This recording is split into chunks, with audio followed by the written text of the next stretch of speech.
Good afternoon, Southminster scholars. I'd like to give one more shout out for the Employee Holiday Fund, the Superheroes Fund. This is our opportunity to show our appreciation for our faithful 400 hourly employees. They receive no other remuneration, even though they work above and beyond. I've always liked the Southminster hallmark of loyalty up, loyalty down. So I hope you'll see them as faces who are there for us every day and be there for them this holiday. And for the first time, all gifts are tax deductible. It is June 1964 in Longdale, Mississippi. Civil rights activists Schwerner, Cheney, and Goodwin were in town following up on the burning of a black church by the Klan in support of segregation forever. They spoke with parishioners who had been beaten by the Klan, and they started back to CORE, Congress of Racial Equality, headquarters in Meridian, Mississippi. They were pulled over by a sheriff's deputy, himself a Klansman, ostensibly for speeding. The three were then charged by the sheriff, also a Klansman, for having set the church on fire. Just what happened is not entirely clear, but the three suddenly disappeared from jail that night. In hindsight, we know they were beaten, shot, and buried in an earthen dam, a levee. 2 months later, a Klansman, sickened by the killings, led authorities to the site. Because local authorities refused to investigate, the FBI had to assume responsibility. Informants within the Klan began providing information, including the complicity of the local police force. In December 1964, 19 men were arrested for conspiring to deprive Schwerner, Cheney, and Goodwin of their civil rights. It was clear the state of Mississippi was not going to render justice, so the federal government had to step in. After a long battle over indictments and obstruction by the state of Mississippi, the trial began October 7, 1967 in Meridian. I'll turn it over to Professor Linder. But in it, watch for the crowds of segregationist supporters surrounding the courthouse. Watch for the efforts to pack the jury with Klan supporters. Watch for the solid and courageous testimony for the prosecution by Klan informants. You can be sure they did so at great danger to themselves and their families. Watch for the defense case consisting mostly of dubious alibis and character witnesses. Watch for the prosecutor's impassioned closing argument, pleading for justice. He said, "What we lawyers said here will soon be forgotten, but what you 12 jurors do here today will never be forgotten." Well, watch for the verdict, convicting 7, acquitting 7, and a hung jury on the remainder. And finally, watch for Judge Cox announcing sentences ranging from 4 to 10 years. Said the judge, "Well, I gave them what I thought they deserved for killing 1 nigger, 1 Jew, and a white man."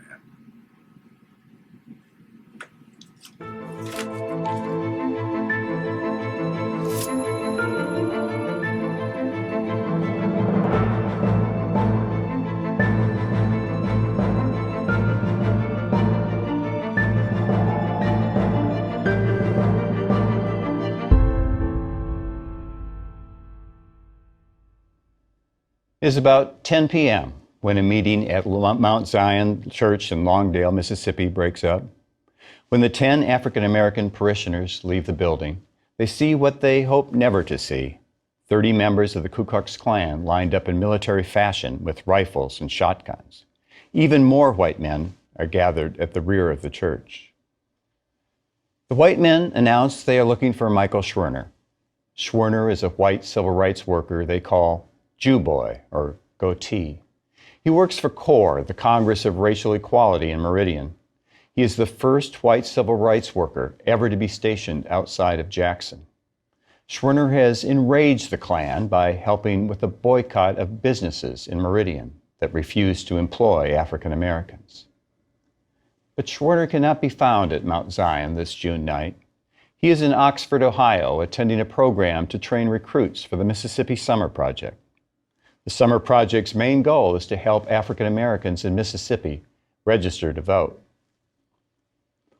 Frustrated Klan members begin to beat the church members. One Klansman removes 10 gallons of gasoline from a car and spreads it around inside the church. Mount Zion Church is soon engulfed in flames. Mississippi is burning in 1964. The fire at Mount Zion inspired the name for the massive FBI investigation into the murders of the 3 civil rights workers that occurred less than 48 hours after the blaze. The Mississippi burning case took the FBI deep into the darkness of the Ku Klux Klan. The investigation became the basis for a prosecution that would change the Klan, Mississippi, and the course of civil rights in America. News of the beatings and the fire at Mount Zion reached Michael Schwerner in Oxford, Ohio. Schwerner was anxious to get back to Mississippi to learn what he could about the disturbing events at Mount Zion. In the early morning hours of June 20th, Schwerner and 2 other civil rights workers loaded into a blue Ford station wagon for the long trip south. With Schwerner was his chief aide, a 21-year-old African-American and native Mississippian, James Chaney. Also along on the trip was Andrew Goodman, a Queens College student and a summer project volunteer. The 3 young men caught a few hours' sleep when they arrived in Meridian. Then they headed northwest in the CORE wagon towards the scene of the church fire. Longdale is in Neshoba County, which at the time was known as a high-risk area for civil rights workers. Before leaving Meridian, Schwerner told a fellow CORE worker that they should be back in the CORE office by 4 o'clock. If they weren't back by 4:30, she should start making phone calls. Neshoba County Sheriff Lawrence Rainey and his deputy Cecil Price were both members of the Klan. Rainey had won the election the previous November after campaigning as the man who can cope with situations that might arise. In Neshoba County, it was well understood what those situations were. Rainey meant to thwart any outsiders who tried to mess with Mississippi's state-enforced policy of segregation. When they reached Longdale, Schwerner, Chaney, and Goodman inspected the burned-out remains of the Mount Zion Church. They visited the homes of 4 members of the congregation to learn more about the incident. Their work completed, the 3 started back towards Meridian around 3 o'clock. They were driving on Highway 16 near the town of Philadelphia when Deputy Sheriff Cecil Price pulled them over, ostensibly for speeding. Price arrested the 3 civil rights workers and brought them to the Neshoba County Jail in Philadelphia. The deputy sheriff said he suspected they were involved in the church arson. Then Price called a local Klan recruiter, Edgar Ray Killen, to tell him the exciting news of his catch. Little of what happened over the next 7 hours in the Neshoba County Jail is known. We know that Schwerner asked to make a phone call, but his request was denied. We also know that a CORE worker in Meridian called the jail at 5:20 in the afternoon. Concerned, the caller asked whether anyone at the jail knew anything about the whereabouts of the 3 civil rights workers. The jailer's wife, who answered the call, Minnie Herring, lied. "No, ma'am, no civil rights workers around here." Finally, we know that shortly after 10 o'clock that night, Deputy Sheriff Price showed up at the jail. He told the jailer, "Chaney wants to pay off. We'll let him pay off and release them all." Price led the 3 men to their parked car. Schwerner, Goodman, and Chaney headed southeast out of town on Highway 19. Price got into his car and started to tail them. Corps staffers, meanwhile, grew ever more worried. Their calls had turned up nothing. At 12:30 a.m., June 22nd, a staff worker placed a call to John Doerr, the Justice Department's point man for Mississippi. Doerr knew Mississippi well, and he feared the worst. Just days earlier in Ohio, Doerr had told Summer Project volunteers there was no federal police force to protect them in Mississippi. After hanging up the phone, Doerr alerted the FBI. The phone rang that morning in the office of Meridian-based FBI agent John Proctor. Within hours, Proctor was on his way to Neshoba County to conduct interviews. He was an Alabama native who had cultivated relationships with local law enforcement officers. After his interview with Cecil Price, the deputy slapped Proctor on the back and said, "Hell, John, let's have a drink." Price went to his car and pulled contraband liquor out of his trunk. It was clear that the FBI could not count on help from any state officials. Mississippi Governor Paul Johnson was on record speculating that the missing men could be in Cuba. He said he looked forward to meeting with the federal officials so that he could show them there is complete tranquility between the races in Mississippi. The first big break in the FBI investigation came when Agent Proctor received a tip that a smoldering car had been spotted in northeast Neshoba County. The car turned out to be the burned-out blue station wagon the civil rights workers were in the day they disappeared. While at the scene, Proctor met with Joseph Sullivan, the FBI's major case inspector. It was now abundantly clear that President Lyndon Johnson was making the case a top priority. On June 25th, the federal military joined the search for the missing civil rights workers. Busloads of sailors beat their way through snake-infested swamps and woods, searching for bodies. FBI Director J. Edgar Hoover, at the insistence of LBJ, flew to Jackson, where he announced the opening of the FBI's first office in Mississippi. FBI Inspector Sullivan soon concluded that the case would ultimately be solved by conducting an investigation rather than a search for bodies and for evidence. It became a very difficult investigation. Neshoba County residents were tight-lipped and suspicious. Sullivan summarized the problem. They own the place. In spirit, everyone belongs to the Klan. Locals delighted in sending agents off on wild goose chases or debating agents on issues such as the communist influence on the civil rights movement. Agent Proctor got some of his most useful information from kids. He stuffed candy in his pockets each day before setting out for interviews. Who finally revealed to the FBI the location of the bodies remains something of a mystery. Some years ago, I asked John Doerr, who prosecuted the case, if he knew. He didn't, but he had a theory. It might have been the promise of $30,000 in reward money that caused someone, acting through an intermediary, to provide the information. A second plausible theory emerged in 1994 when confidential FBI sources reported that J. Edgar Hoover had turned to the Colombo crime family for help in cracking the case. This theory gained credence in 2007 when the ex-girlfriend of a mobster named Gregory Scarpa testified in an unrelated murder case. The girlfriend testified that Scarpa put a gun in the mouth of a Mississippi Klansman and demanded information about the location of the bodies. It worked, she said. On August 4th, 1964, a Caterpillar bulldozer began excavating an earthen dam on the property known as the Old Jolly Farm. Cecil Price was at the site at the invitation of Inspector Sullivan. Sullivan wanted to observe the reactions of the deputy, who was by now under heavy suspicion. Price picked up a shovel and dug right in, giving no indication that any of it bothered him. Soon, agents smelled the odor of decaying flesh. Blowflies swarmed in the heat near the cat's splayed. Buzzards circled overhead. The heels of a pair of boots, man's boots, poked out from the clay. Proctor took photographs of the bodies as they were uncovered. The discovery of the bodies seemed to shake Klan members involved in the conspiracy. Informants from within the Klan would help break the case open. The first information came from a Klan member at the periphery of the conspiracy.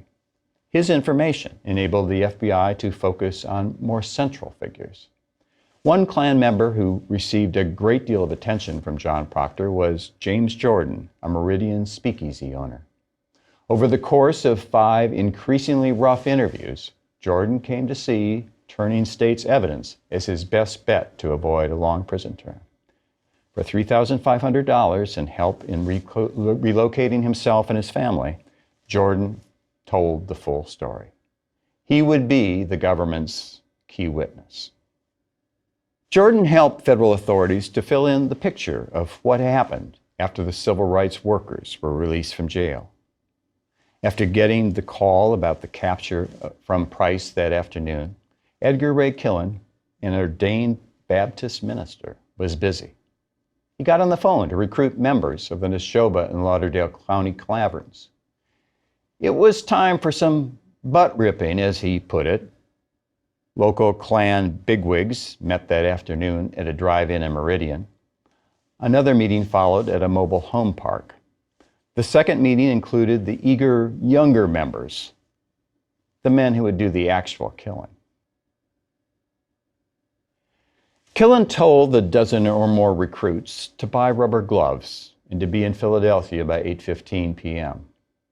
Killen took the men on a drive-by tour of the Neshoba County Jail and went over the details of the planned release. Then he headed off to see a departed uncle at a local funeral home and conveniently establish an alibi. When the civil rights workers left the jail in their station wagon, Cecil Price in his patrol car and 2 other cars filled with young Klan members sped down the road behind them. About 10 miles from the county line, Deputy Sheriff's souped-up Chevy caught up with the station wagon. James Chaney was driving. He decided to make a run for it, and a high-speed chase ensued. Chaney swerved quickly onto Highway 492, but Price made the turn as well.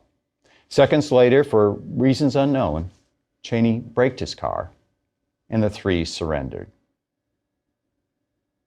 According to James Jordan, Price walked up to the station wagon and told Chaney, "I thought you were going back to Meridian if we let you out of jail."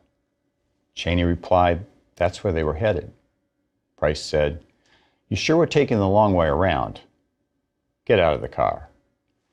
3 were placed in Deputy Price's car, and soon Price and the trailing cars were traveling in a procession down an unmarked dirt turnoff called Rock Cut Road. It is not known whether the 3 were beaten before they were killed. Klan informants denied that they were, but there was physical evidence to the contrary, especially for Chaney. What is known is that a 26-year-old dishonorably discharged ex-Marine, Wayne Roberts, was a triggerman. Roberts shot Schwerner first, then Goodman, both at point-blank range. James Jordan shouted, "Save one for me," and shot Chaney in the stomach. Roberts fired a final bullet into Chaney's head. The bodies were then taken to the dam at Old Jolly Farm. The farm belonged to a local businessman, Olin Burridge. According to one informant, Burridge had once spoken up at a Klan meeting when the members were discussing the arrival in Mississippi of an army of civil rights workers. "Hell," he said, "I've got a dam that'll hold 100 of them." After the bodies were carted off for burial, Price returned to his duties in Philadelphia. Around 12:30 a.m., he met with Sheriff Rainey.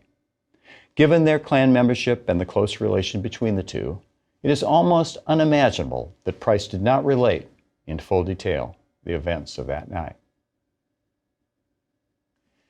In December 1964, a team of federal agents swept through Neshoba and Lauderdale counties, arresting 19 men. They were each charged with conspiring to deprive Schwerner, Chaney, and Goodman of their civil rights under color of state law. 6 days later, a U.S. commissioner dismissed the charges. He concluded that the arrests were based on hearsay evidence. A month later, government attorneys secured indictments against the conspirators from a federal grand jury in Jackson. But again, the Justice Department was disappointed. The defense asked federal judge William Harold Cox to throw out the indictments. Judge Cox was as ardent a segregationist as ever sat on the federal bench. Cox owed his job to his friend and Old Miss Law School roommate, James Eastland, chair of the Senate Judiciary Committee. In 1962, Senator Eastland had been blocking President Kennedy's appointment of NAACP counsel Thurgood Marshall to the U.S. Court of Appeals. Kennedy wanted Marshall on the court badly. Eastland proposed a deal. He reportedly told Attorney General Robert Kennedy, "Tell your brother that if he will give me Harold Cox, I will give him the," and here Eastland used a vile word for an African American.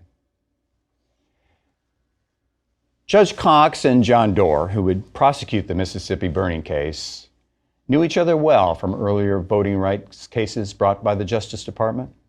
In fact, Doar had been present when Judge Cox made the most serious mistake of his judicial career. Doar recalled, "I was in his chambers on an application for a temporary injunction. I said to Judge Cox, 'There's nothing un-American about blacks wanting to vote.' Cox responded by describing African-American voter applicants as, quote, 'a bunch of chimpanzees.'" Cox's statement appeared the next day in a story in the New York Times and led to the impeachment effort that almost cost Cox his job. Not surprisingly then, Judge Cox dismissed the charges against the conspirators, other than Sheriff Rainey and Deputy Price, on the ground that the other 17 were not acting under color of state law.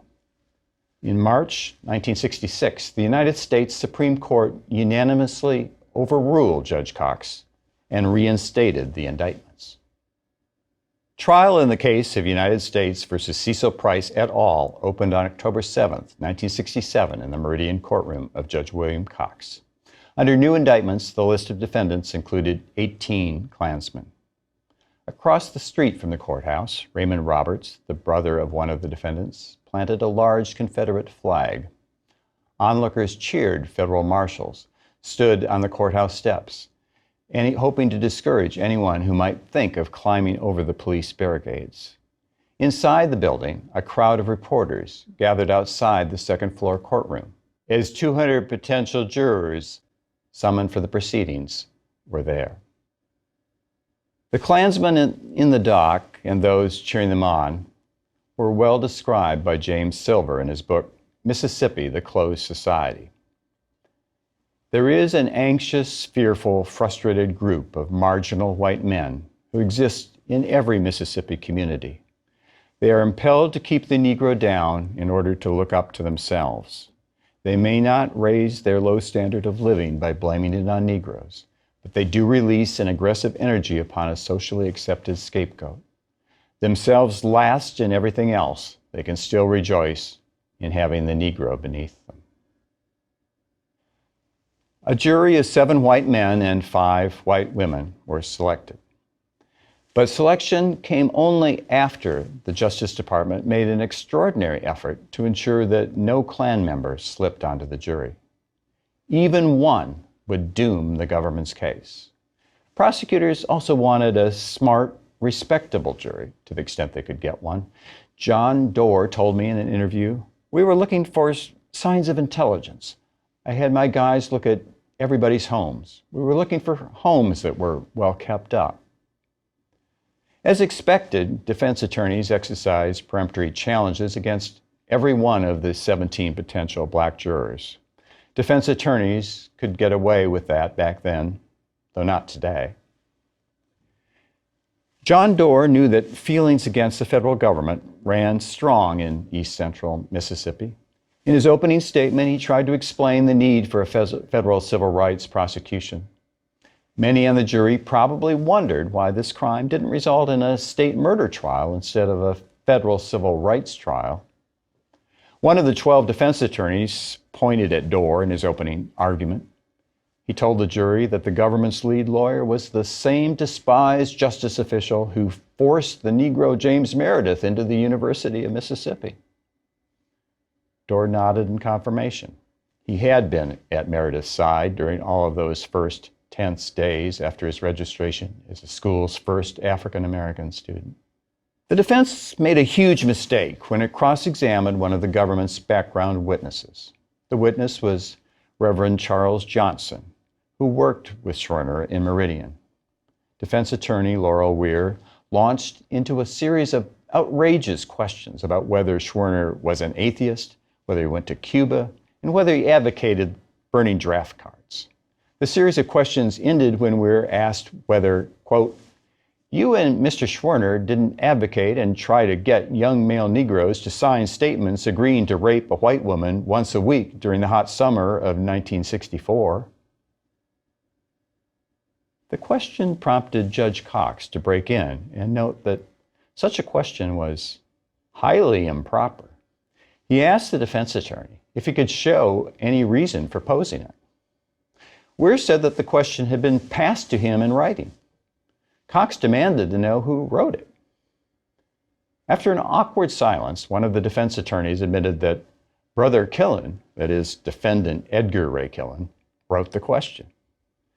The incident was important because it made clear to the defendants, and more importantly to the jury, that Judge Cox was taking the trial seriously, and that they should too. Dorr called the defense move a tremendous blunder, and he told me it was the turning point of the trial. The heart of the government's case was presented through the testimony of 3 Klan informants. Wallace Miller described the secret organization of the Meridian area Clavern. He also testified about his conversations with Edgar Ray Killen concerning the Rock Cut Road killings. Delmar Dennis incriminated Sam Bowers, the founder and imperial wizard of the White Knights of the KKK of Mississippi.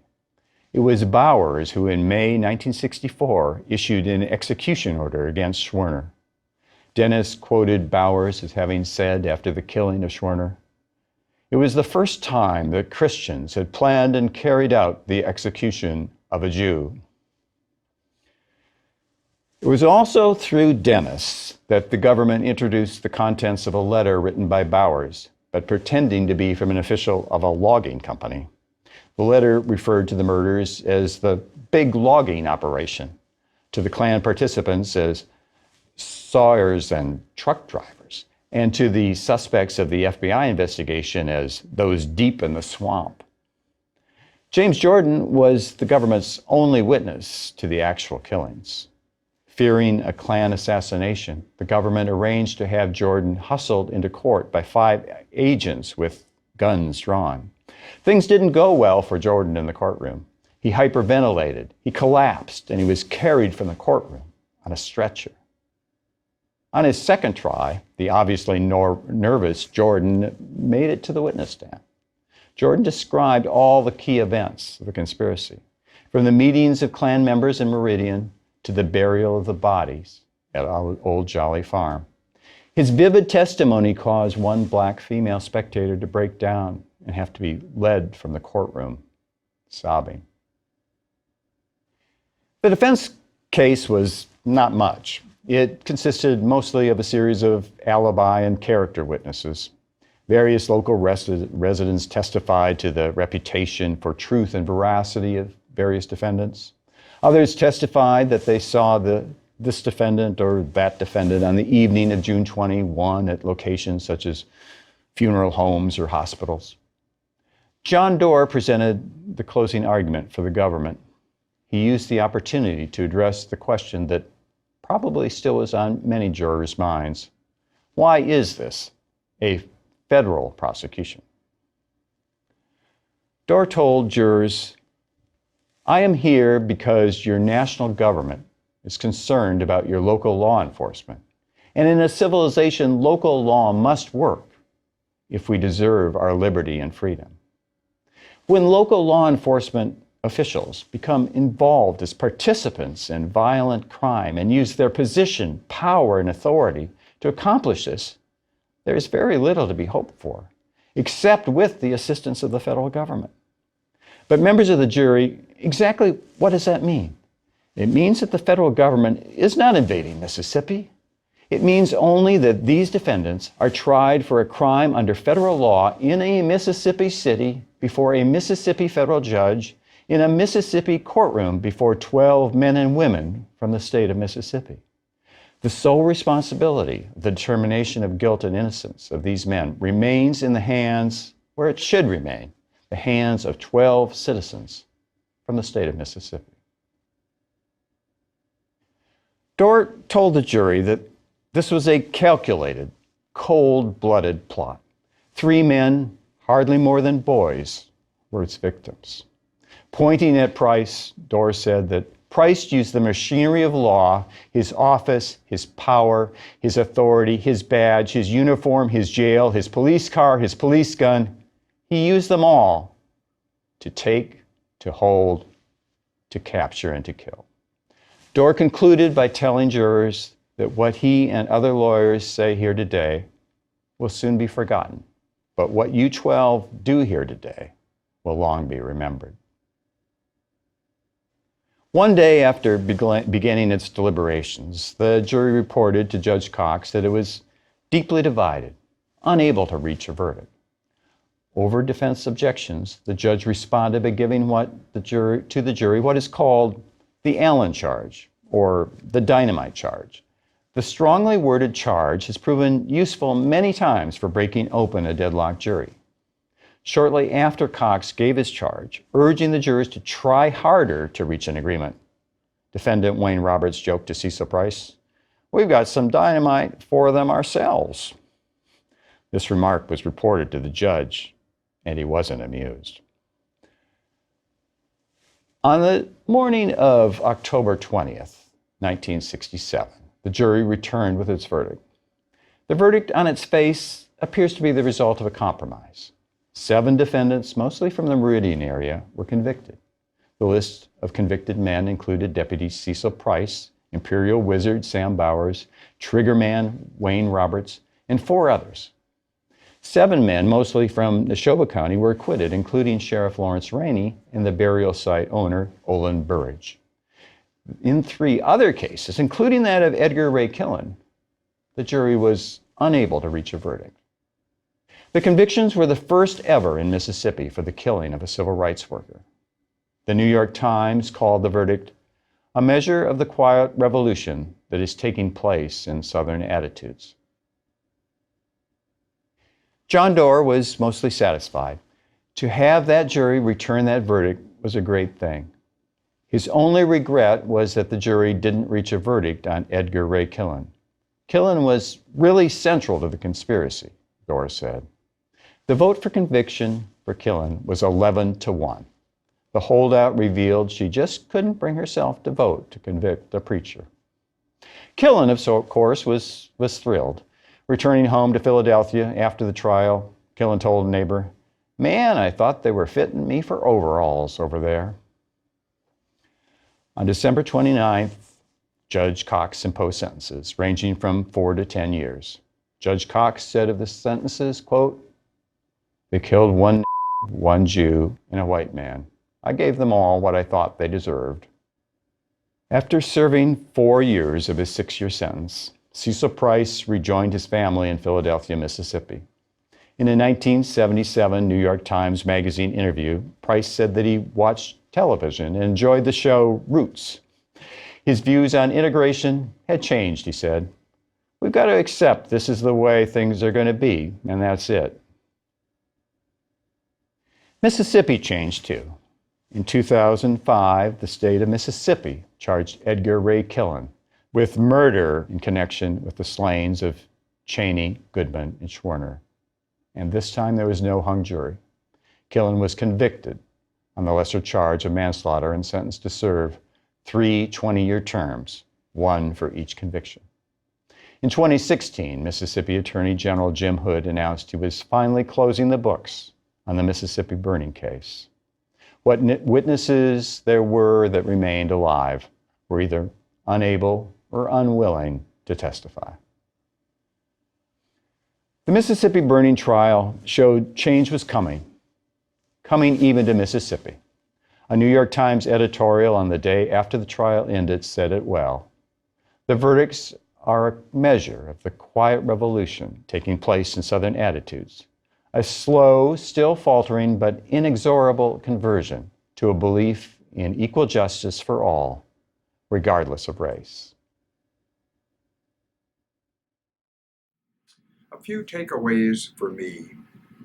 The convictions were the first ever in Mississippi for the killing of a civil rights worker.